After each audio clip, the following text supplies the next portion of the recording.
Hi students, മാത്സിൻ്റെ പുതിയൊരു വീഡിയോയിലേക്ക് എല്ലാവർക്കും സ്വാഗതം. നമ്മളിന്ന് ഡിസ്കസ് ചെയ്യാൻ പോകുന്നത് ICSE 10th ICSEയുടെ സിവിക്സിൽ നിന്നുള്ള ഫസ്റ്റ് ചാപ്റ്ററായിട്ടുള്ള യൂണിയൻ ലെജിസ്ലേച്ചറാണ്. അതാണ് ഫസ്റ്റ് ചാപ്റ്റർ. അത് നമുക്ക് ഡിസ്കസ് ചെയ്യാം. അപ്പോൾ നിങ്ങൾക്കറിയാം, ഇന്ത്യ ഒരു റിപ്പബ്ലിക് രാജ്യമാണ്. ഇന്ത്യക്ക് സ്വന്തമായിട്ടൊരു ഭരണഘടനയുണ്ട്.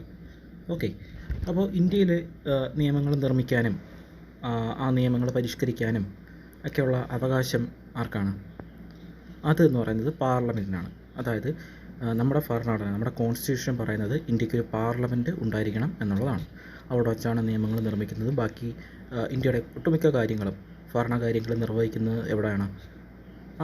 പാർലമെൻറ്റിലാണ്. ഓക്കെ, അപ്പോൾ ആ ചിത്രത്തിൽ കാണുന്നതാണ് നമ്മുടെ പാർലമെൻറ്റ് മന്ദിരം. അപ്പോൾ ഇന്ത്യയുടെ പാർലമെൻറ്റ് മന്ദിരമാണ് ഫോട്ടോയിൽ കാണുന്നത്. ഇതെവിടെയാണ്? അത് ന്യൂഡൽഹിയിലാണ് പാർലമെൻറ്റ് മന്ദിരം. ഓക്കെ, ഇവിടെയാണ് നമ്മൾ തിരഞ്ഞെടുത്ത് വിടുന്ന MP മാരൊക്കെ ഇരിക്കുന്നത്. ഇനി നമുക്ക് പാർലമെൻറ്റ് എന്താണെന്ന് വിശദമായിട്ട് നോക്കാം. പാർലമെൻറ്റിന് 3 വിഭാഗങ്ങളാണുള്ളത്. ഓക്കെ, 3ആയിട്ട് തരംതിരിക്കാം നമ്മുടെ Indian parliament. 1 Rajya Sabha, 2 Lok Sabha, 3 president. അപ്പോൾ എന്തൊക്കെ ചേർന്നതാണ് പാർലമെൻറ്റ്? ലോക്സഭ, രാജ്യസഭ, പ്രസിഡൻറ്റ്. ഇത് 3ഉം ചേർന്നതാണ് ഇന്ത്യൻ പാർലമെൻറ്റ്. ഓക്കെ, രാജ്യസഭയും ലോക്സഭയും എന്താണ് പാർലമെൻറ്റിൻ്റെ 2 ഭാഗങ്ങളാണെന്ന് പറഞ്ഞു. അപ്പം ഈ രാജ്യസഭയിലും ലോക്സഭയിലാണ് നമ്മൾ തിരഞ്ഞെടുപ്പ് നടത്തുന്ന, ഇത് റെപ്രസെൻറ്റേറ്റീവ്സ് ഇരിക്കുന്ന എവിടെയാണ്? രാജ്യസഭയിലും ലോക്സഭയിലുമാണ്. അതായത് അവർ നമ്മളെന്ത് വിളിക്കും? MP എന്ന് വിളിക്കും. That is member of parliament എന്ന് വിളിക്കും. ഓക്കെ, അവരാണ് നിയമനിർമ്മാണങ്ങളൊക്കെ നടത്തുന്നത്. ഈ ചിത്രത്തിൽ കാണുന്നതാണ് എന്താണ് ലോക്സഭയും രാജ്യസഭയും. ഇപ്പോൾ നിങ്ങൾ TV-യിലൊക്കെ കണ്ടിട്ടുണ്ടല്ലോ, പാർലമെൻറ്റ് സമ്മേളനമൊക്കെ വരുമ്പോൾ ഇത് കാണിക്കുന്നത്. അപ്പോൾ അവിടെ ആ പച്ച നിറത്തിൽ കാണിച്ചിരിക്കുന്നുണ്ടോ? ആദ്യത്തെ ആ പച്ച നിറത്തിൽ കാണിച്ചിരിക്കുന്നതാണ് ലോക്സഭ. അതായത് ലോക്സഭയുടെ താഴെ ഇട്ടിരിക്കുന്ന പരവതാനിയുടെ നിറം പച്ചയാണ്. ഓക്കെ, അതാണ് ഏറ്റവും വലിയ സഭ എന്ന് പറയുന്നത്. ലോക്സഭയാണ് ഏറ്റവും കൂടുതൽ അംഗങ്ങളുള്ള ഒരു സഭയാണ് ലോക്സഭ. അതിനെക്കുറിച്ച് നമുക്ക് വിശദമായിട്ട് പഠിക്കാം. ഇപ്പുറത്ത് കാണിച്ചിരിക്കുന്ന ചിത്രത്തിൽ കാണിച്ചിരിക്കുന്നതാണ് രാജ്യസഭ. രാജ്യസഭയുടെ താഴെയുള്ള കളർ എന്താണ്? റെഡാണല്ലേ. റെഡ് പരവതാനിയാണ് അവിടെ വിരിച്ചിരിക്കുന്നത്. ഓക്കെ, അപ്പോൾ ഇത് നിങ്ങൾ അറിഞ്ഞിരിക്കുക. ഓക്കെ, ഇനി TV-യിൽ കാണിക്കുമ്പോൾ ശ്രദ്ധിക്കുക. ഓക്കെ, അപ്പോൾ നമുക്ക് രാജ്യസഭയാണോ ലോക്സഭയാണെന്ന് തിരിച്ചറിയാൻ പറ്റും. ഇത് രണ്ടും എവിടെയാണുള്ളത്? ഇത് രണ്ടും പാർലമെൻറ്റ് മന്ദിരത്തിനകത്തുള്ളത്. നമ്മൾ ആദ്യം ഫോട്ടോയിൽ കണ്ടില്ലേ, ആ പാർലമെൻറ്റ് മന്ദിരത്തിനകത്ത് തന്നെയുള്ള രണ്ട് വിഭാഗങ്ങളാണ് ഈ ലോക്സഭയും രാജ്യസഭയും. ഓക്കെ, നമുക്ക് ലോക്സഭയെക്കുറിച്ച് നോക്കാം. ഓക്കെ, ലോക്സഭയുടെ വേറൊരു പേരാണ് ഹൗസ് ഓഫ് പീപ്പിൾ. ലോക്സഭയുടെ വേറൊരു പേരാണ് house of people. Okay, lower house of the parliament is called the Lok Sabha. അപ്പോൾ ലോക്സഭയെ എന്ന് പറയുന്നത് ലോവർ ഹൗസ് ഓഫ് ദ പാർലമെൻറ്റാണ്. ഓക്കെ, ലോവർ ഹൗസ് എന്ന് വിളിക്കുമെങ്കിലും ഏറ്റവും കൂടുതൽ റെപ്രസെൻറ്റേറ്റീവ്സ് ഉള്ളത്, ഏറ്റവും കൂടുതൽ മെമ്പേഴ്സ് ഉള്ളത് ലോക്സഭയിലാണ്. അപ്പോൾ ലോക്സഭയുടെ മാക്സിമം സ്ട്രെങ്ത് ആദ്യം 500 ഓക്കെ, പിന്നെ കുറച്ച് കാലം കഴിഞ്ഞ് അത് 525 ഉയർത്തി. പിന്നീട് അത് ഇപ്പോൾ ഉള്ള മാക്സിമം സ്ട്രെങ്ത് എന്ന് പറയുന്നത് 552. Okay, 552 maximum strength. ഇനി ഇപ്പോൾ എത്ര പേര് ലോക്സഭയിൽ ഇരിക്കുന്നുണ്ടെന്ന് ചോദിച്ചു കഴിഞ്ഞാൽ 545, 545 ആണ് ഇരിക്കുന്നത്. ഓക്കെ, അപ്പോൾ നിങ്ങൾ ആദ്യം പറഞ്ഞ നമ്പേഴ്സ് ഒന്നും പഠിക്കേണ്ട, ഇത് തന്നെ പഠിച്ചാൽ മതി. Maximum strength 552. ഇപ്പോൾ ഉള്ള സ്ട്രെങ്ത്, പ്രസൻറ്റ് സ്ട്രെങ്ത് 545 മെമ്പേഴ്സാണ് ഇപ്പോൾ ലോക്സഭയിലുള്ളത്. ഓക്കെ, അതിനകത്ത് 2 ആംഗ്ലോ ഇന്ത്യൻ കമ്മ്യൂണിറ്റിയിൽ നിന്നുള്ള ആൾക്കാരും ഉണ്ട്. ഓക്കെ, അതായത് ആ 545-നകത്ത് 2 ആംഗ്ലോ ഇന്ത്യൻ കമ്മ്യൂണിറ്റിയിൽ നിന്നുള്ള പീപ്പിൾസ് 2 ആൾക്കാരും ഉണ്ട്. അപ്പോൾ 543 + 2 ആണ് 545 ആയത്. 543 പേര് എവിടെ നിന്നുള്ളതാണ്? 543 പേര് നമ്മുടെ ഇന്ത്യയിൽ നിന്നും തിരഞ്ഞെടുക്കപ്പെടുന്നവരാണ്. ഈ 2 പേര്, അത് ഞാൻ പറയാം, ഈ 2 പേര് പ്രസിഡൻറ്റ് നോമിനേറ്റ് ചെയ്യുന്നവരാണ്. അതായത് പ്രസിഡൻറ്റ് ഡയറക്റ്റായിട്ട് നോമിനേറ്റ് ചെയ്യുന്നവരാണ് ഈ 2 പേര്. ബാക്കി എല്ലാവരും ഇലക്ഷനിലൂടെ വരുന്നവരാണ്. ഓക്കെ, അപ്പോൾ ലോക്സഭയിലെ മെമ്പേഴ്സിനെ എങ്ങനെയാണ് വരുന്നത്? ലോക്സഭയിലെ മെമ്പേഴ്സ് എങ്ങനെയാണ് എത്തുന്നത്? ലോക്സഭയിൽ മെമ്പേഴ്സ് എത്തുന്നത് ഇലക്ഷൻ നടന്നിട്ടാണ് എത്തുന്നത്. നമ്മൾ വോട്ട് ചെയ്ത് ജയിപ്പിക്കുന്നവരാണ് ലോക്സഭയിൽ MP ആയിട്ട് പോകുന്നത്. ഓക്കെ, അപ്പോൾ ലോക്സഭയിലെ നമ്മുടെ ഇന്ത്യയിൽ സ്റ്റേറ്റ്സ് ഉണ്ടല്ലോ, 28 സ്റ്റേറ്റ്സ് ഉണ്ട്. 28 സ്റ്റേറ്റ്സിനും ലോക്സഭാ സീറ്റുകൾ ഡിവൈഡ് ചെയ്ത് കൊടുത്തിട്ടുണ്ട്. ഓക്കെ, അതായത് 541 സീറ്റിൽ ഓരോ സ്റ്റേറ്റിനും ഡിവൈഡ് ചെയ്ത് കൊടുത്തിട്ടുണ്ട്. അതിനകത്ത് കേരളത്തിൻ്റെ ലോക്സഭാ സീറ്റുകൾ എത്രയാണെന്ന് നിങ്ങൾക്ക് അറിയാമോ? കേരളത്തിൻ്റെ ലോക്സഭാ സീറ്റ് 20 എണ്ണമാണ്. അതായത് ഒരു തിരഞ്ഞെടുപ്പ് നടന്നു കഴിഞ്ഞാൽ 20 MP കേരളത്തിൽ നിന്ന് ജയിച്ചു പോകുന്നത്. ഓക്കെ, അങ്ങനെ പല സ്റ്റേറ്റുകളിലും പല നമ്പേഴ്സാണ്. ഏറ്റവും കൂടുതൽ ലോക്സഭാ സീറ്റ് ഉള്ളത് ഉത്തർപ്രദേശിലാണ്. അവിടെ 80 സീറ്റാണ് ഉള്ളത്. ഓക്കെ, ഏറ്റവും കുറവ് ലോക്സഭാ സീറ്റുള്ളത് മിസോറാം പോലുള്ള ചെറിയ ചെറിയ സംസ്ഥാനങ്ങളാണ്. ഒരു സീറ്റ് മാത്രമേ എങ്ങാണ്ടേ അവിടെ ഉള്ളൂ. അപ്പോൾ അതാണ് നിങ്ങൾ പഠിക്കേണ്ടത്. അടുത്ത് പറയുന്നത് റിസർവേഷൻ ഓഫ് സീറ്റ്സ് ആണ്. റിസർവേഷൻ ഓഫ് സീറ്റ്സ് എന്ന് പറയുന്നത് എന്താണ്? ലോക്സഭയിലെ സീറ്റുകൾ, അതായത് 545 സീറ്റുകൾ, ചില സീറ്റുകൾ റിസർവ്ഡ് ആണ്. ഇത് ചില കമ്മ്യൂണിറ്റീസിന് വേണ്ടി റിസർവ്ഡ് ആണ്. അപ്പോൾ ഞാൻ നേരത്തെ പറഞ്ഞു 2 എണ്ണം ഒരു പ്രത്യേക കമ്മ്യൂണിറ്റിക്ക് വേണ്ടി റിസർവ് ചെയ്ത് വെച്ചേക്കാണ്. ഏതാണ്? ആംഗ്ലോ ഇന്ത്യൻ കമ്മ്യൂണിറ്റിക്ക് വേണ്ടി റിസർവ് ചെയ്ത് വെച്ചേക്കാണ്. ഓക്കെ, അടുത്ത റിസർവേഷൻ വരുന്നത് ഷെഡ്യൂൾഡ് കാസ്റ്റിനും ഷെഡ്യൂൾഡ് ട്രൈബ്സിനുമാണ്. ഓക്കെ, ഷെഡ്യൂൾഡ് കാസ്റ്റിനും ഷെഡ്യൂൾഡ് ട്രൈബ്സിനുമാണ്. ഷെഡ്യൂൾഡ് കാസ്റ്റിന് 84 സീറ്റ്, 84 സീറ്റ്സാണ് അലോക്കേറ്റ് ചെയ്ത് വെച്ചേക്കുന്നത്, റിസർവ് ചെയ്ത് വെച്ചേക്കുന്നത്. അതായത് ആ 84 സീറ്റ്സിലും ആർക്കേ മത്സരിക്കാൻ പറ്റൂ? ഷെഡ്യൂൾഡ് കാസ്റ്റിൽ നിന്നുള്ള ആൾക്കാർക്ക് മാത്രമേ മത്സരിക്കാൻ പറ്റൂ. ഓക്കെ, ഇനി ഷെഡ്യൂൾഡ് കാസ്റ്റിൻ്റെ സീറ്റ് എത്രയാണ്? 47 എണ്ണമാണ്. അപ്പോൾ ഷെഡ്യൂൾഡ് ട്രൈബ്സിൻ്റെ സീറ്റ്, അതായത് STയുടെ സീറ്റ് 47 എണ്ണം, SCയുടെ ഷെഡ്യൂൾഡ് കാസ്റ്റിൻ്റെ സീറ്റ് റിസർവേഷൻ 84 സീറ്റാണ്. ഓക്കെ, ഈ സീറ്റിൽ അവരിൽ നിന്നുള്ള കമ്മ്യൂണിറ്റിക്ക് മാത്രമേ മത്സരിക്കാൻ പറ്റൂ. സാധാ ഒരു ഓർഡിനറി പീപ്പിളിന് മത്സരിക്കാൻ പറ്റില്ല. ഇനി നമുക്ക് പറയാനുള്ളത് ഇലക്ഷനാണ്. ലോക്സഭയുടെ ഇലക്ഷനെ കുറിച്ചാണ്. നിങ്ങൾക്കറിയാമല്ലോ, ഇലക്ഷൻ ഡയറക്റ്റാണ്. ഓക്കെ, ലോക്സഭയിൽ ഇലക്ഷൻ ഡയറക്റ്റ് എന്നാണ് പറയുന്നത്. രാജ്യസഭയിൽ ഇലക്ഷൻ ഡയറക്റ്റ് അല്ല. അത് നമുക്ക് പഠിക്കുമ്പോൾ പറയാം. അപ്പോൾ ലോക്സഭയിലെ ഇലക്ഷൻ ഡയറക്റ്റ് ഇലക്ഷനാണ്. അത് നമ്മൾ തന്നെ പോയി വോട്ട് ചെയ്ത് ജയിപ്പിച്ചു കൊടുത്ത ആൾക്കാർക്കാണ് ലോക്സഭയിൽ ഇരിക്കാനുള്ള അവകാശം. ഓക്കെ, അപ്പോൾ ഇലക്ഷൻ്റെ കാര്യം നിങ്ങൾക്കറിയാമല്ലോ. എത്ര വയസ്സ് ഉള്ളവർക്കാണ് വോട്ട് ചെയ്യാൻ പറ്റുന്നത്? 18 വയസ്സ് തികഞ്ഞിരിക്കണം വോട്ട് ചെയ്യാൻ. ആദ്യം ഈ 18 വയസ്സല്ലായിരുന്നു, ആദ്യം 21 വയസ്സായിരുന്നു വോട്ട് ചെയ്യാൻ. പിന്നെയാണ് അത് മാറ്റി 18 ആക്കിയത്. അത് എന്താണ്? അമെൻമെൻറ്റാണ്. ഓക്കെ, നമ്മുടെ കോൺസ്റ്റിറ്റ്യൂഷനിലാണ് ഇതൊക്കെ എഴുതി വെച്ചിരിക്കുന്നത്. 18 വയസ്സ് 21 വയസ്സൊക്കെ ആദ്യം കോൺസ്റ്റിറ്റ്യൂഷനിൽ എഴുതി വെച്ചത് 21 വയസ്സായിരുന്നു. പിന്നീട് അത് 18 വയസ്സാക്കി. ആ കോൺസ്റ്റിറ്റ്യൂഷൻ അതൊരു അമെൻമെൻറ്റിലൂടെ എന്ത് ചെയ്യാൻ പറ്റും? അത് മാറ്റാൻ പറ്റും. ആ അമെൻമെൻറ്റ് ആരാണ് ഉണ്ടാക്കുന്നത്? പാർലമെൻറ്റിലിരിക്കുന്ന ആൾക്കാരാണ് അമെൻമെൻറ്റ് ഉണ്ടാക്കുന്നത്. ഓക്കെ, അമെൻമെൻറ്റ് പാസ്സാക്കണം. ആ അമെൻമെൻറ്റ് ബില്ല് പാസ്സാക്കിയാലേ അത് വരത്തുള്ളൂ. അപ്പോൾ 1989 61st അമെൻമെൻറ്റിലാണ് ഈ 21 ഇയേഴ്സ് എന്നുള്ളത് 18 ഇയേഴ്സായിട്ട് കുറച്ചത്. ഓക്കെ, അത് നിങ്ങൾ പഠിച്ചു വെച്ചിരുന്നത്. ഈ അമെൻമെൻറ്റ്സ് എന്തൊക്കെയാണെന്നുള്ളത് നിങ്ങൾക്ക് അറിയാമായിരിക്കുമെന്ന് ഞാൻ വിശ്വസിക്കുന്നു. ഓക്കെ, അല്ലെങ്കിൽ നമുക്ക് വരുന്ന ക്ലാസ്സുകളിൽ പഠിക്കാം. അപ്പോൾ ആ അമെൻമെൻറ്റിലൂടെയാണ് 21 ഇയേഴ്സ് എന്നുള്ളത് 18 ഇയേഴ്സായിട്ട് മാറിയത്. ഓക്കെ, അപ്പോൾ 18 വയസ്സുള്ള എല്ലാവർക്കും എന്ത് ചെയ്യാം? വോട്ട് ചെയ്യാൻ പറ്റും. അപ്പോൾ ഇതിനെ എന്താണ് വിളിക്കുന്നത്? ഇതിനെ യൂണിവേഴ്സൽ അഡൾട്ട് ഫ്രാഞ്ചൈസി എന്നാണ് വിളിക്കുന്നത്. നമ്മുടെ ഇലക്ട്രൽ സിസ്റ്റത്തിൻ്റെ ഏറ്റവും പ്രധാനപ്പെട്ട ഒരു പോയിൻ്റാണ് യൂണിവേഴ്സൽ അഡൾട്ട് ഫ്രാഞ്ചൈസി എന്നുള്ളത്. പ്രായപൂർത്തി വോട്ടവകാശം എന്ന് പറയും. പ്രായപൂർത്തിയായ എല്ലാവർക്കും എന്ത് ചെയ്യാം? വോട്ട് ചെയ്യാം. ഇവിടെ ഈ ടേബിളിൽ കാണിച്ചിരിക്കുന്നത് എന്താണ്? ലോക്സഭാ സീറ്റ്സാണ്. ഓരോ സ്റ്റേറ്റിനുമുള്ള ലോക്സഭാ സീറ്റുകളുടെ എണ്ണമാണ്. അതിനകത്ത് ഞാൻ പറഞ്ഞില്ല, ഉത്തർപ്രദേശിനാണ് 80 സീറ്റുള്ളത്. നമ്മുടെ കേരളത്തിന് എത്ര സീറ്റുണ്ട്? കേരളത്തിന് 20 സീറ്റ്. അങ്ങനെ പല പല സംസ്ഥാനങ്ങൾക്കും ഓരോ സീറ്റ് വെച്ച് കൊടുത്തിട്ടുണ്ട്. ഓക്കെ, അത് നിങ്ങൾ നോക്കുക. മഹാരാഷ്ട്രയ്ക്ക് എത്ര സീറ്റുണ്ട്?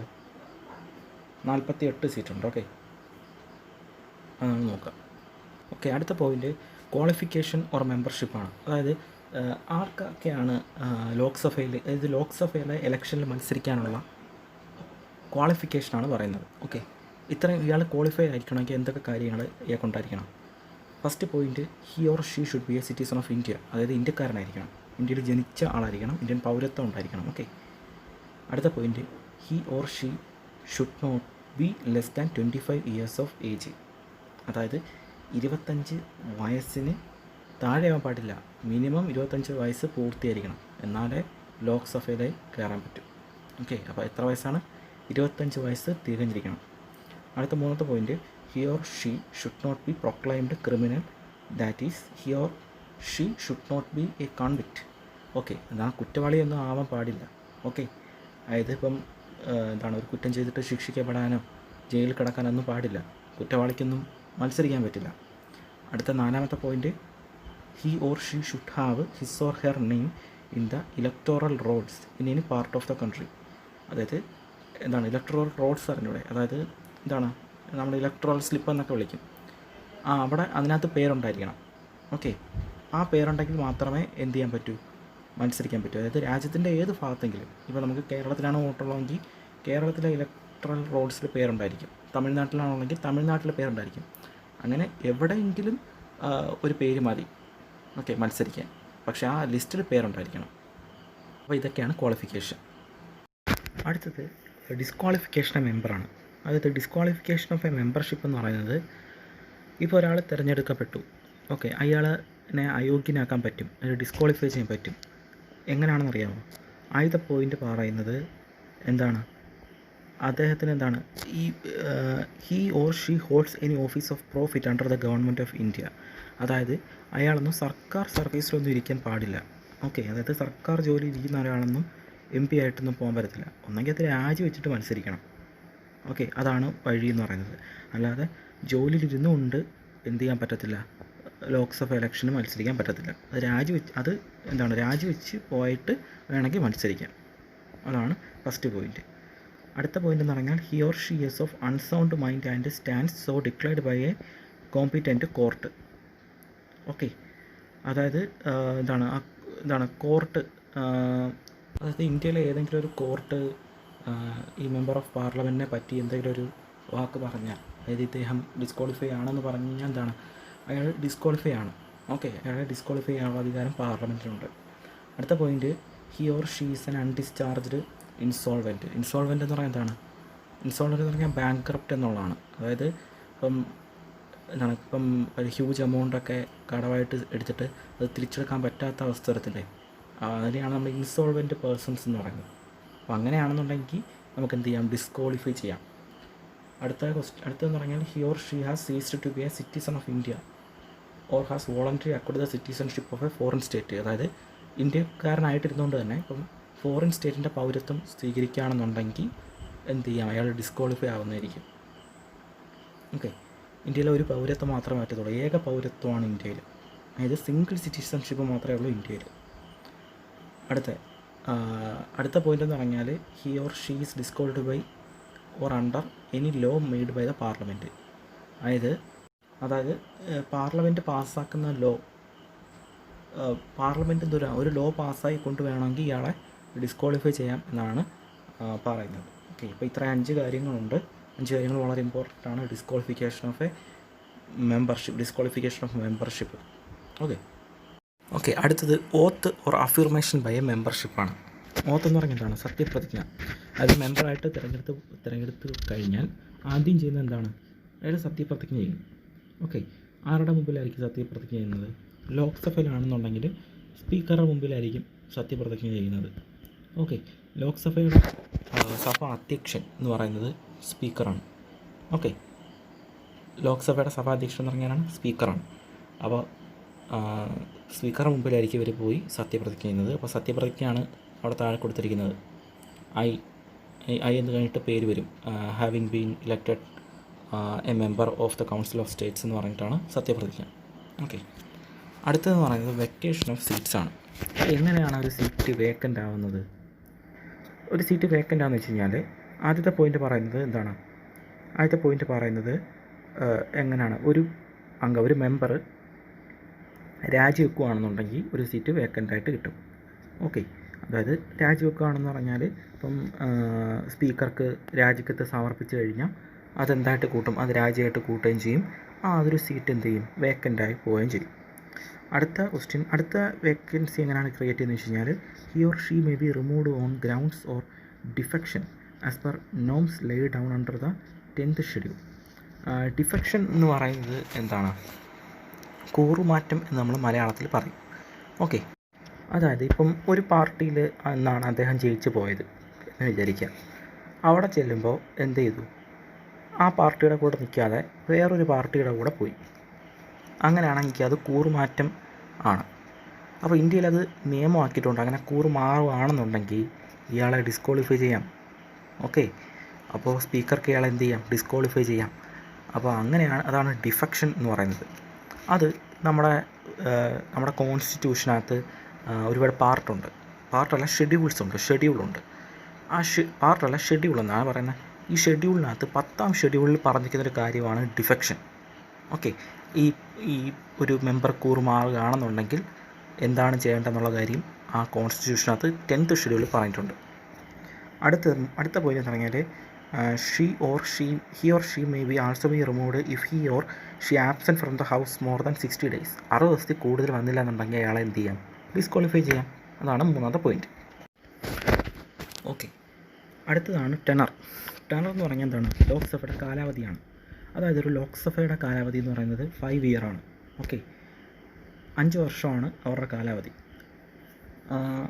ഈ കാലാവധി വേണമെങ്കിൽ എന്താണ്, നീട്ടാം. എപ്പോഴാണ് നീട്ടുന്നത് വെച്ച് കഴിഞ്ഞാൽ, ഇപ്പോൾ ഒരു നാഷണൽ എമർജൻസി വരുന്നു, അതായത് ഒരു അടിയന്തരാവസ്ഥ വരുന്നു. അടിയന്തരാവസ്ഥ പ്രഖ്യാപിക്കുന്നതും ഈ പാർലമെൻറ്റ് തന്നെയാണ്. അടിയന്തരാവസ്ഥ പ്രഖ്യാപിക്കുന്നു. അപ്പോൾ പ്രഖ്യാപിക്കുമ്പോൾ എന്ത് ചെയ്യുന്നു, വേണമെങ്കിൽ 1 വർഷമോ 6 മാസമോ ഒക്കെ നീട്ടാം. 5 വർഷത്തെ കഴിഞ്ഞിട്ട് വീണ്ടും നീട്ടാം. അല്ലെങ്കിൽ വേണമെങ്കിൽ അത് കുറയ്ക്കാം. ഓക്കെ, അതൊക്കെയാണ് കാലാവധി. വേണമെങ്കിൽ ഇപ്പം അവിശ്വാസ പ്രമേയം എന്ന് നമ്മൾ മലയാളത്തിൽ പറയും. ഓക്കെ, അതായത് നോ കോൺഫിഡൻസ് മോഷൻ എന്ന് പറയും. അത് ഒരു പ്രോസസ്സാണ് പാർലമെൻറ്റിൽ. ഈ പാർലമെൻറ്റിൽ നോൺ കോൺഫിഡൻസ് മോഷൻ കൊണ്ടുവരുന്നത് ഭരിക്കുന്ന പാർട്ടിക്ക് എതിരെയാണിത് കൊണ്ടുവരുന്നത്. ഈ നോ കോൺഫിഡൻസ് മോഷൻ എല്ലാവരും കൂടെ വോട്ട് ചെയ്യും. എതിരായിട്ടും വോട്ട് ചെയ്യും, അതിനെ അനുകൂലിച്ചും വോട്ട് ചെയ്യും. അങ്ങനെ ഈ നോൺ കോൺഫിഡൻസ് മോഷൻ പാസ്സാവുകയാണെങ്കിൽ എന്ത് ചെയ്യും, ഈ ഭരിക്കുന്ന പാർട്ടി രാജിവെച്ചേ പറ്റൂ. ഓക്കെ, അപ്പോൾ അതാണ് ആ നോൺ കോൺഫിഡൻസ് മോഷൻ പാസ്സായാലും എന്ത് ചെയ്യും, ലോക്സഭയുടെ കാലാവധി മാറത്തില്ലേ. അപ്പോൾ 5 വർഷം എന്നുള്ളത് ചിലപ്പോൾ നേരത്തെ ഇറങ്ങിപ്പോകേണ്ടി വരും. അതാണ് അതിനകത്ത് പറയാനുള്ളത്. അടുത്തത് സെഷൻസ് ആണ്. സെഷൻസ് എന്ന് പറഞ്ഞാൽ ലോക്സഭ സമ്മേളിക്കുന്ന ആ പീരീഡിനെയാണ് നമ്മൾ സെഷൻ എന്ന് വിളിക്കുന്നത്. ഒരു പീരീഡുണ്ട്, ഒരു പർട്ടിക്കുലർ പീരീഡുണ്ട്. അതായത് ഇത്ര ദിവസം മുതൽ ഇത്ര ദിവസം വരെ ഒരു സെഷനാണ്. ഓക്കെ, അത് കഴിഞ്ഞിട്ട് വേറെ എപ്പോഴെങ്കിലും ആയിരിക്കും അടുത്ത സെഷൻ തുടങ്ങുന്നത്. അപ്പോൾ ഇവർ പറയുന്ന സെഷൻ എന്ന് പറയുന്നത് 2 സെഷനുകൾ തമ്മിലുള്ള മാക്സിമം പീരീഡ് 6 മാസമായിരിക്കണം. ഓക്കെ, 6 മാസമായിരിക്കണം 2 സെഷനുകൾ തമ്മിലുള്ള മാക്സിമം പീരീഡ്. അതായത് ഒരു വർഷത്തിൽ എത്ര പ്രാവശ്യം സഭ കൂടണം? ഒരു പ്രാവശ്യത്തിൽ കുറഞ്ഞത് 2 വട്ടമെങ്കിലും പാർലമെൻറ്റ് സമ്മേളിച്ചിരിക്കണം എന്നാണ് പറയുന്നത്. ഓക്കെ, അപ്പോൾ പാർലമെൻറ്റ് സമ്മേളിക്കുന്നൊക്കെ വിളിച്ചു കൂട്ടുന്നക്കാരാണ്, പ്രസിഡൻറ്റ് തന്നെയാണ് വിളിച്ചു കൂട്ടുന്നത്, ലോക്സഭയൊക്കെ വിളിച്ചു കൂട്ടുന്നത്. ചില സമയങ്ങളിൽ ലോക്സഭയും രാജ്യസഭയും ഒരുമിച്ചിരിക്കാറുണ്ട്. അതിനെ ജോയിൻറ്റ് സെഷൻ എന്നൊക്കെ വിളിക്കും. നമുക്ക് പഠിക്കാം. ഓക്കെ, അപ്പോൾ സെഷൻ എന്ന് പറയുന്നത് മനസ്സിലായല്ലോ. അടുത്തതാണ് ക്വാറം എന്ന് പറയുന്നത് minimum number of members that is 1/10 of the total strength of the house required to conduct the business of the house. അതായത് ഇത്രയേ ഉള്ളൂ. അതായത് ഒരു സഭ സമ്മേളിക്കണമെങ്കിൽ, അതായത് ലോക്സഭ കൂടണമെങ്കിൽ ടോട്ടൽ നമ്പറിൻ്റെ 1/10 ആൾക്കാരെങ്കിലും ഉണ്ടായിരിക്കണം. ഓക്കെ, അപ്പോൾ നമുക്കിപ്പോൾ അറിയാം, ഒരു സംഘടന രൂപീകരിച്ച് കഴിഞ്ഞാൽ എപ്പോഴായിരിക്കും സംഘടനയുടെ യോഗം വിളിക്കുമ്പോൾ ഒരു മിനിമം നമ്പർ ഓഫ് ആൾക്കാർ വന്നാലല്ലേ ആ യോഗം കൂടാൻ പറ്റൂ. അപ്പോൾ ലോക്സഭയ്ക്ക് അങ്ങനെ ഉണ്ട്. എത്ര ആയിരിക്കണം quorum? 1/10 of the maximum number total strength, അതായിരിക്കണം ക്വാറം. എന്താണ് സഭ കൂടാൻ പറ്റും. അടുത്ത എന്ന് പറയുന്നത് ലാംഗ്വേജസ് ഓഫ് ദ പാർലമെൻ്റ് ആണ്. ലാംഗ്വേജസ് ഓഫ് ദ പാർലമെൻറ്റ് എന്ന് പറഞ്ഞാൽ പാർലമെൻറ്റ് ഉപയോഗിക്കുന്ന ഭാഷയാണ്. അതായത് നിങ്ങൾ ടി വിയിലൊക്കെ കീഴുണ്ടായിരിക്കും, കൂടുതൽ പേര് ഉപയോഗിക്കുന്ന എന്താണ്, ഇംഗ്ലീഷും ഹിന്ദിയുമാണ് കൂടുതൽ പേരും ഡിസ്കസ് ചെയ്യാനൊക്കെ ഉപയോഗിക്കുന്നത്, ഡിബേറ്റ്സിനും ഡിസ്കസ് ചെയ്യാനൊക്കെ ഉപയോഗിക്കുന്നത്. ഓക്കെ, അല്ലാതെ വേറെ എന്ത് വേണമെങ്കിലും ഉപയോഗിക്കാം, സ്വന്തം ഭാഷയും ഉപയോഗിക്കാം. അതായത് അദ്ദേഹത്തിന് ഹിന്ദിയിലോ ഇംഗ്ലീഷിലോ സംസാരിക്കാൻ അറിയില്ലെങ്കിൽ നമുക്ക് അയാളുടെ സ്വന്തം ഭാഷ മദർ ടങ്ങിൽ വേണമെങ്കിൽ സംസാരിക്കാം. ഇപ്പോൾ മലയാളത്തിലൊക്കെ ഒരുപാട് പേര് സംസാരിച്ചിട്ടുണ്ട്, തമിഴിൽ സംസാരിക്കുന്നുണ്ട്, ബംഗാളി, അങ്ങനെയുള്ള ഭാഷകളിലൊക്കെ നമുക്ക് പാർലമെൻറ്റിലും സംസാരിക്കാം. അതിനുള്ള അനുവാദം സ്പീക്കർ പെർമിറ്റ് ചെയ്യും. ഇനി നമുക്ക് പഠിക്കാനുള്ളത് ഇമ്പോർട്ടൻ്റ് ആയിട്ടുള്ളൊരു കാര്യമാണ് സ്പീക്കർ. ഓക്കെ, സ്പീക്കറാണ് ലോക്സഭയുടെ പ്രിസൈഡിങ് ഓഫീസർ. ലോക്സഭയുടെ കാര്യങ്ങളൊക്കെ നോക്കുന്നവരാണ്. ലോക്സഭയുടെ ഒരു ലീഡറല്ല, ലോക്സഭയുടെ ഏറ്റവും പ്രധാനമായിട്ടുള്ള ആളാണ് ആര്? സ്പീക്കർ. ഈ സ്പീക്കർ എന്താണ്, സ്പീക്കറെ നമ്മൾ തിരഞ്ഞെടുക്കുകയാണ് ചെയ്യുന്നത്. ഓക്കെ, ആരാണ് തിരഞ്ഞെടുക്കുന്നത് വെച്ച് കഴിഞ്ഞാൽ, അതായത് ആ ജയിച്ചു പോയ മെമ്പേഴ്സില്ലേ, ആ മെമ്പേഴ്സിൽ നിന്നും ഒരാൾ തന്നെയായിരിക്കും സ്പീക്കർ ഇലക്ഷന് മത്സരിക്കുന്നത്. അപ്പോൾ ബാക്കി എല്ലാവരും എന്ത് ചെയ്യും, രണ്ടുപേരും മത്സരിക്കും. അതായത് രണ്ട് പാർട്ടി, ഇപ്പം പ്രധാനപ്പെട്ട പാർട്ടികളിൽ ചിലപ്പം സ്പീക്കേഴ്സിനെ നിർത്തും, എന്താണ് സ്പീക്കറല്ല, രണ്ട് മെമ്പേഴ്സിനെ നിർത്തും സ്പീക്കർ ഇലക്ഷന്. അപ്പോൾ എന്ത് ചെയ്യും, രണ്ട് പേർക്കും വോട്ട് കിട്ടും. അതിനകത്ത് ഏറ്റവും കൂടുതൽ വോട്ട് വരുന്ന ആളാണ് ജയിക്കുന്നത്. എപ്പോഴും എന്താണ് ഭരിക്കുന്ന, അതായത് ഭരണം കിട്ടുന്ന പാർട്ടിയുടെ ആൾ തന്നെയായിരിക്കും സ്പീക്കറായിട്ട് വരുന്നത്. സ്പീക്കറിനെ കൂടാതെ സ്പീക്കറിനെ സഹായിക്കാനായിട്ട് ഡെപ്യൂട്ടി സ്പീക്കറും ഉണ്ട്. അപ്പോൾ ഡെപ്യൂട്ടി സ്പീക്കറും ആരാണ്, സ്പീക്കറിൻ്റെ അഭാവത്തിൽ ആരാണ് കാര്യങ്ങളൊക്കെ നോക്കുന്നത്, ഡെപ്യൂട്ടി സ്പീക്കറാണ്. ഈ ഡെപ്യൂട്ടി സ്പീക്കറിനെയും ഇങ്ങനെയാണ് തിരഞ്ഞെടുക്കുന്നത്. ഓക്കെ, അടുത്ത പോയിൻ്റ് എന്ന് പറയുന്നത് റിമൂവൽ ഓഫ് സ്പീക്കറാണ്. അതായത് സ്പീക്കർ എപ്പോഴും എങ്ങനെയാണ് അദ്ദേഹത്തിൻ്റെ പോസ്റ്റിൽ നിന്ന് റിസൈൻ ചെയ്യുന്നത്, രാജിക്കത്ത് ആർക്ക് സമർപ്പിച്ചിട്ടായിരിക്കും റിസൈൻ ചെയ്യുന്നത്, ഡെപ്യൂട്ടി സ്പീക്കർക്ക് സമർപ്പിച്ചിട്ടായിരിക്കും അദ്ദേഹം റിസൈൻ ചെയ്യുന്നത്. ഓക്കെ, അല്ലെങ്കിൽ ഈ സ്പീക്കറിനെ മാറ്റാനുള്ളൊരു പ്രൊവിഷനുണ്ട്. എങ്ങനെയായിരിക്കും മാറ്റുന്നത്, ഞാൻ നേരത്തെ പറഞ്ഞ പോലെ ഒരു ബില്ല് കൊണ്ടുവന്ന് അത് പാസ്സാക്കി വേണമെങ്കിൽ എന്ത് ചെയ്യാം, ആദ്യത്തെ എല്ലാവരും കൂടെ അതിനകത്ത് വോട്ട് ചെയ്ത് ആ വോട്ട് ഭൂരിപക്ഷ വോട്ടാണെന്നുണ്ടെങ്കിൽ ആ സ്പീക്കറിനെ നമുക്ക് എന്ത് ചെയ്യാം, റിമൂവ് ചെയ്യാം. ഓക്കെ, അതങ്ങനെ നടക്കാറില്ല, പക്ഷേ എന്താണ് സ്പീക്കറിനെ അങ്ങനെയും നമുക്ക് റിമൂവ് ചെയ്യാമെന്നാണ് അവിടെ പറയുന്നത്. അടുത്തത് powers and functions of the സ്പീക്കറാണ്. അതായത് സ്പീക്കർ ആയിക്കഴിഞ്ഞാൽ സ്പീക്കറിന് ഏറ്റവും ഇമ്പോർട്ടൻ്റ് ആയിട്ടുള്ള ആളാണെന്ന് പറഞ്ഞു. അപ്പോൾ അദ്ദേഹത്തിന് ചില പവേഴ്സ് ഉണ്ട്, അതെന്തൊക്കെയാണെന്ന് നമുക്ക് നോക്കാം. അതായത് ഇപ്പോൾ തിരഞ്ഞെടുത്ത് കഴിഞ്ഞാൽ, സ്പീക്കറിനെ ഇപ്പോൾ തിരഞ്ഞെടുത്ത് കഴിഞ്ഞാൽ അയാളുടെ പാർട്ടി ഏതാണെന്നോ ഒന്നും അയാൾ ചിന്തിക്കാൻ പാടില്ല. ഓക്കെ, അതായത് അദ്ദേഹം ന്യൂട്രലായി നിൽക്കണം എന്നാണ് പറയുന്നത്. പാർഷ്യൽ ആവരുത്. ഓക്കെ, ഒരു ഇപ്പം ഭരിക്കുന്ന പാർട്ടിക്ക് അനുകൂലമായിട്ടൊന്നും വിധിയൊന്നും എടുക്കാൻ പാടില്ല, അങ്ങനെയൊക്കെയുള്ള കാര്യങ്ങളുണ്ട്. ഓക്കെ, അപ്പോൾ അദ്ദേഹം എന്തായിരിക്കണം, ഇംപാർഷ്യലായിട്ട് നിൽക്കണം, ന്യൂട്രലായിരിക്കണം. ഓക്കെ, അപ്പോൾ ഇതൊക്കെയാണ് ഒരു സ്പീക്കർക്ക് വേണ്ട ഗുണഗണങ്ങൾ. ഇനി എന്താണ് പവേഴ്സ് നോക്കാം. ഫസ്റ്റ് പവേഴ്സാണ് റെഗുലേറ്ററി പവേഴ്സ്.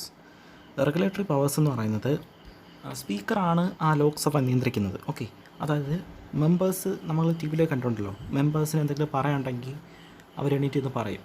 അവർ സ്പീക്കറിനെ റെസ്പെക്റ്റ് ചെയ്തുകൊണ്ടാണ് സംസാരിക്കുന്നത്. സാർ ഓർ മാഡം എന്നൊക്കെ വിളിച്ചിട്ടായിരിക്കും അവർ സംസാരിക്കുന്നത്. ഓക്കെ, അതായത് ആ ഒരു ലോക്സഭയുടെ ഡെക്കറമാണ് അവർ ഉദ്ദേശിക്കുന്നത്. ആ ഡെക്കറം കീപ്പ് ചെയ്യുന്ന ആരാണ്, സ്പീക്കറാണ്. അതായത് വലിയ ബഹളമൊക്കെ ഉണ്ടായി കഴിഞ്ഞാൽ സ്പീക്കറൊക്കെ ഇടപെടുന്നത് നിങ്ങൾ കണ്ടിട്ടില്ലേ. നമ്മുടെ കേരളത്തിലെ ലെജിസ്ലേറ്റീവ് അസംബ്ലിയിലായാലും സ്പീക്കർക്ക് എന്താണ് ആ ഒരു നമ്മുടെ പാർലമെൻറ്റ് ഡെക്കറം കീപ്പ് ചെയ്യുന്ന ചുമതലയാണ് സ്പീക്കർക്കുള്ളത്. അടുത്ത പോയിൻ്റ് എന്ന് പറഞ്ഞാൽ he or she interprets the rules of procedure and applies them while conducting proceedings of the house. His or her interpretation of proceedings remains final. അതായത് ഇപ്പോൾ എന്തെങ്കിലും ഒരു തർക്കമോ എന്തെങ്കിലും ഉണ്ടാവുകയാണെന്നുണ്ടെങ്കിൽ, അല്ലെങ്കിൽ എന്തെങ്കിലും ഒരു നിയമത്തെക്കുറിച്ചുള്ള എന്തെങ്കിലും ഒരു തർക്കം ഉണ്ടാവുകയാണെന്നുണ്ടെങ്കിൽ ആരായിരിക്കും തീരുമാനം എടുക്കുന്നത്, സ്പീക്കറായിരിക്കും തീരുമാനം എടുക്കുന്നത്. സ്പീക്കറുടെ തീരുമാനം അന്തിമമായിരിക്കും. ഓക്കെ, അപ്പോൾ സ്പീക്കറുടെ തീരുമാനത്തിന് അങ്ങോട്ടും ഇങ്ങോട്ടും ആരും ഒന്നും പറയാനൊന്നും പാടില്ല. സ്പീക്കറായിരിക്കും ഒരു മികച്ചൊരു തീരുമാനം എടുക്കുന്നത്. ഓക്കെ, റൂൾസ് ഓഫ് പ്രൊസീജിയേഴ്സ് ഉണ്ട് ഇതിനെല്ലാം. അതായത് ഓരോ കാര്യങ്ങൾ ചെയ്യുമ്പോഴും അതിന് പ്രത്യേക റൂൾസ് ഉണ്ട്. അതൊക്കെ തീരുമാനിക്കുന്നത് സ്പീക്കറായിരിക്കും. അതാണ് ആ പോയിൻ്റ്. അടുത്ത പോയിൻ്റ് അജണ്ട ആണ്. അതായത് ഇപ്പം ഒരു പ്രത്യേക കാര്യങ്ങൾക്ക് വേണ്ടി സഭ ചില പീരീഡ്സ്, ചില സമയങ്ങൾ മാറ്റിവെക്കും. അപ്പോൾ ആ സമയം മാറ്റിവെക്കുന്നതും അതിന് പ്രയോറിറ്റി കൽപ്പിക്കുന്നതൊക്കെ ആരാണ്, സ്പീക്കറാണ്. അതായത് ഇപ്പം ഒരു അടിയന്തരമായിട്ടുള്ള വിഷയം സംസാരിക്കണം എന്നുണ്ടെങ്കിൽ അതിന് അനുമതി കൊടുക്കുന്നതൊക്കെ സ്പീക്കറായിരിക്കും. അപ്പോൾ സ്പീക്കർ അത് കൊടുത്തില്ല എന്നുണ്ടെങ്കിൽ അവിടെ സംസാരിക്കാൻ പറ്റില്ല. ഓക്കെ, അതാണ് ഉദ്ദേശിക്കുന്നത്. അടുത്ത point speaker admits or disallows question, adjournment motions tabled by members of the house, resolutions and points of order. അതായത് സ്പീക്കറാണ്, ഞാൻ നേരത്തെ പറഞ്ഞ പോയിൻറ്റിൻ്റാണ്, സ്പീക്കറാണ് എന്ത് ചെയ്യുന്നത്, ഓരോ കാര്യങ്ങൾ അലോ ചെയ്യുന്നതും ഡിസലോ ചെയ്യുന്നതും. അതായത് ഇപ്പം അഡ്ജോൺമെൻറ്റ് മോഷൻ എന്നൊക്കെ ഉണ്ട്, അത് നമ്മൾ പഠിക്കാം. അഡ്ജോൺമെൻറ്റ് മോഷൻസും, അതായത് മെമ്പേഴ്സ് കൊണ്ടുവരുന്ന റെസൊല്യൂഷൻസും പോയിൻറ്റ്സും ഒക്കെ അലോ ചെയ്യുന്നതും അഡ്മിറ്റ് ചെയ്യുന്നതൊക്കെ ആരാണ്, സ്പീക്കറാണ്. അടുത്ത point, he or she recognise members on the floor of the house and allots them time to speak. Okay, അതായത് ഇപ്പം ഒരു മെമ്പറിന് സംസാരിക്കാൻ 5 മിനിറ്റ് സമയം കൊടുക്കും എന്ന് പറഞ്ഞാൽ അദ്ദേഹം 5 മിനിറ്റ് സംസാരിക്കാനുള്ള സമയം എടുക്കും. അപ്പോൾ അതിൽ കൂടുതൽ സംസാരിക്കുകയാണെന്നുണ്ടെങ്കിൽ അയാളെ തടയുന്നതിനും അല്ലെങ്കിൽ വേറൊരാൾ ആവശ്യപ്പെടുകയാണെന്നുണ്ടെങ്കിൽ അയാൾക്ക് സമയം നീട്ടി നൽകാനുമൊക്കെ അധികാരം സ്പീക്കർക്കാണ്. അടുത്ത question, he or she can order A member to yield the floor to another member of the house. This means that he or she can ask a member of the house to stop speaking and let another member speak. ഇത് ഞാൻ നേരത്തെ പറഞ്ഞ തന്നെയാണ്, ഒരാൾ സംസാരിച്ചുകൊണ്ടിരിക്കുമ്പോൾ അയാളെ തടഞ്ഞിട്ട് അടുത്ത മെമ്പർക്ക് സംസാരിക്കാൻ അവസരം കൊടുക്കുന്ന അതിനുള്ള ഒരു പ്രൊവിഷനും ഒരു അധികാരവും ആർക്കുണ്ട്? സ്പീക്കർക്കുണ്ട്. അതാണ് റെഗുലേറ്ററി പവേഴ്സ്. അടുത്തത് പവേഴ്സാണ് സൂപ്പർവൈസറി പവേഴ്സ്. അതിനകത്ത് ഫസ്റ്റ് പോയിന്റ് പറയുന്നത്, A number of parliamentary committees such as select committee and business advisory committee work under the speaker's chairmanship. Okay, അതായത് പാർലമെൻറ്റിനകത്ത് തന്നെ കമ്മിറ്റികളുണ്ട്. ഓക്കെ, അതായത് പല ആവശ്യങ്ങൾക്ക് വേണ്ടിയായിരിക്കും. അത് ബിസിനസ് അഡ്വൈസറി കമ്മിറ്റി ആയിരിക്കും, അല്ലെങ്കിൽ എക്കണോമിക് കമ്മിറ്റി ആയിരിക്കും. അപ്പോൾ അതൊക്കെ ആരുടെ നിയന്ത്രണത്തിലായിരിക്കും? സ്പീക്കറിൻ്റെ ചെയർമാൻഷിപ്പിലായിരിക്കും പ്രവർത്തിക്കുന്നത്. അടുത്തത്, he or she appoints the chairman of various committees of the house and issues instructions for their guidance. അതായത് ഈ കമ്മിറ്റീസിലെ ചെയർമാനൊക്കെ നിയമിക്കുന്നതും സ്പീക്കറായിരിക്കും. അടുത്തതാണ്, he or she may expel a member from the house for the day or whole session if she or fines later spoiling the decorum of the house. അത് നമ്മൾ കേട്ടിട്ടില്ലേ, ഇപ്പം ചില എം പിമാർ ഭയങ്കര ഉച്ചത്തിലൊക്കെ സംസാരിക്കും, അല്ലെങ്കിൽ ചിലപ്പോൾ അടിയുണ്ടാക്കാനൊക്കെ പോവും, ചിലപ്പോൾ ബാനർ കെട്ടി പ്രതിഷേധിക്കും പാർലമെൻറ്റിനകത്ത്. അപ്പോൾ ഇതൊക്കെ ഡെക്കറത്തെ ബാധിക്കുന്നതാണ്. അപ്പോൾ സ്പീക്കർക്ക് വേണമെങ്കിൽ എന്ത് ചെയ്യാം? ഇയാളെ ഒരു ദിവസത്തേക്ക് അല്ലെങ്കിൽ ഈ സെഷനിൽ നിന്ന് മാറ്റി നിർത്താം, അല്ലെങ്കിൽ ഇപ്പം 5 ദിവസത്തെ വിലക്ക് കൊടുക്കാം. അതൊക്കെ സ്പീക്കർക്ക് ചെയ്യാവുന്ന കാര്യമാണ്. അല്ലെങ്കിൽ ലോക്സഭയിൽ നിന്ന് തന്നെ റിമൂവ് ചെയ്യാം. അങ്ങനെ ചെയ്യത്തില്ല, പക്ഷേ എന്താണ്, വലിയ തെറ്റുകൾക്കൊക്കെ മാത്രമേ അങ്ങനെ ചെയ്യൂ. ഓക്കെ, അതാണ് ഉദ്ദേശിക്കുന്നത്. അടുത്ത point, he or she may adjourn the house in case of grave disorder. Adjourn എന്ന് പറഞ്ഞാൽ എന്താണ്? പുറത്താക്കാം, അല്ലെങ്കിൽ അയാളുടെ പ്രവർത്തനങ്ങൾ നിർത്തിവെക്കാം, അയാളുടെ പ്രവർത്തനങ്ങൾ മരവിപ്പിക്കാം, പറയുന്നത്.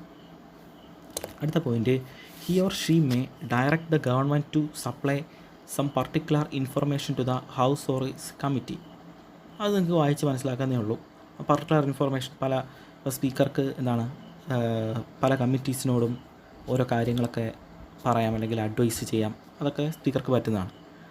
Speaker accepts the resignation of the member of house or refuses to accept the resignation on the ground that the member was compelled to do so against his will. അതായത് ഒരു മെമ്പർക്ക് എന്താണ്, റെസിഗ്നേഷൻ കൊടുക്കുന്നതും അത് സ്വീകരിക്കുന്നതും സ്പീക്കറാണ്. ഒരാളുടെ രാജിക്കത്ത് വേണമെങ്കിൽ സ്വീകരിക്കാതെ ഇരിക്കാം. ഓക്കെ, ഇപ്പോൾ ചെറിയൊരു ആവശ്യത്തിനാണ്, ചെറിയൊരു കാര്യത്തിനാണ് ഒരു മെമ്പർ രാജിവെക്കുന്നതെങ്കിൽ എന്താണ്, അദ്ദേഹത്തെയൊക്കെ പറഞ്ഞ് മനസ്സിലാക്കി നിങ്ങളിപ്പോൾ രാജിവെക്കേണ്ട ആവശ്യമില്ല എന്നൊക്കെ വേണമെങ്കിൽ പറഞ്ഞ് മനസ്സിലാക്കാനുള്ള ഒരു കാര്യവും ആർക്കുണ്ട്? സ്പീക്കർക്ക് ഉണ്ട്. അടുത്തത് മിസലേനിയസ് പവേഴ്സാണ്. താഴത്തെ point, speaker presides over the joint session of both houses of the parliament when ever such A session is convene. അതായത് ഞാൻ നേരത്തെ പറഞ്ഞു, ലോക്സഭയും രാജ്യസഭയും ഒരുമിച്ച് സമ്മേളിക്കും. അപ്പോൾ ഇതിനെ ജോയിൻറ്റ് സെഷൻ എന്നാണ് പറയുന്നത്. ഈ ജോയിൻറ്റ് സെഷനകത്ത് പ്രിസൈഡ് ചെയ്യുന്ന ആരായിരിക്കും? സ്പീക്കർ തന്നെ ആയിരിക്കും. ലോക്സഭയിലെ സ്പീക്കറായിരിക്കും പ്രിസൈഡ് ചെയ്യുന്നത്. ഓക്കെ, അടുത്ത point, he or she decides whether a particular bill is a money bill or not. അതായത് ബിൽ നിങ്ങൾക്കറിയാമല്ലോ, ഒരു നിയമം ആണ്, അല്ലെങ്കിൽ നിയമം ഒക്കെ നിർമ്മിക്കാനെടുക്കുന്ന ഒരു വേ ആണ് ബിൽ പാസ്സാക്കുക എന്ന് പറയുന്നത്. ബില്ലെന്ന് പറയുന്നത് നമ്മൾ പാർലമെൻറ്റിൽ അവതരിപ്പിക്കും. ഒരു പ്രത്യേക ആവശ്യത്തിന് വേണ്ടിയായിരിക്കും ഇത് അവതരിപ്പിക്കുന്നത്. ബില്ലുകൾ പലതരത്തിലുണ്ട്. മണി ബില്ലും ഉണ്ട്, ഓർഡിനറി ബില്ലും ഉണ്ട്. മണി ബില്ലെന്ന് പറയുന്നത് ഇപ്പം നമ്മുടെ ഗവൺമെൻറ്റിന് വേണ്ട പണം, അതായത് മണി, അത് കളക്ട് ചെയ്യാനും അതിൻ്റെയൊക്കെ കാര്യങ്ങൾ നോക്കുന്ന സംബന്ധിച്ച ബില്ലാണ് മണി ബിൽ. ഈ ഒരു ബില്ല് മണി ബില്ലാണോ അല്ലേ എന്ന് തീരുമാനിക്കാനുള്ള അവകാശം ആർക്കാണ്? സ്പീക്കർക്കാണ്. ഓക്കെ, അടുത്ത പോയിൻ്റാണ്, he or she has A casting vote in the case of A dead lock. അത് വളരെ ഇമ്പോർട്ടൻ്റ് പോയിൻ്റാണിത്. കാസ്റ്റിംഗ് വോട്ട് എന്ന് പറഞ്ഞൊരു സംഭവം ആർക്ക് ചെയ്യാൻ പറ്റും? സ്പീക്കർക്ക് ചെയ്യാൻ പറ്റും. അതായത് ഇപ്പം ഒരു ബില്ല് പാസ്സാക്കി, ആ ബില്ല് പാസ്സാക്കുമ്പോൾ ഇപ്പോൾ ഒരു 100 പേര് അനുകൂലിച്ച് വോട്ട് ചെയ്തു, 100 പേര് പ്രതികൂലിച്ച് വോട്ട് ചെയ്തു, എഗെയിൻസ്റ്റ് ആയിട്ട് വോട്ട് ചെയ്തു.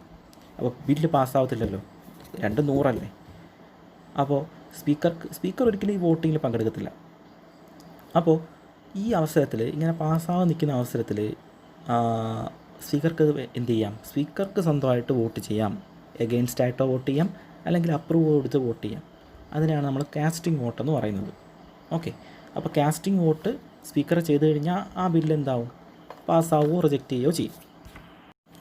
അടുത്ത പോയിൻ്റാണ് he or she makes nominations for parliamentary delegations. അത് പാർലമെൻറ്റ് ഓരോ സെഷൻസിന് വേണ്ടി നോമിനേഷൻസ് ഒക്കെ ചെയ്യാൻ ആർക്ക് പറ്റും?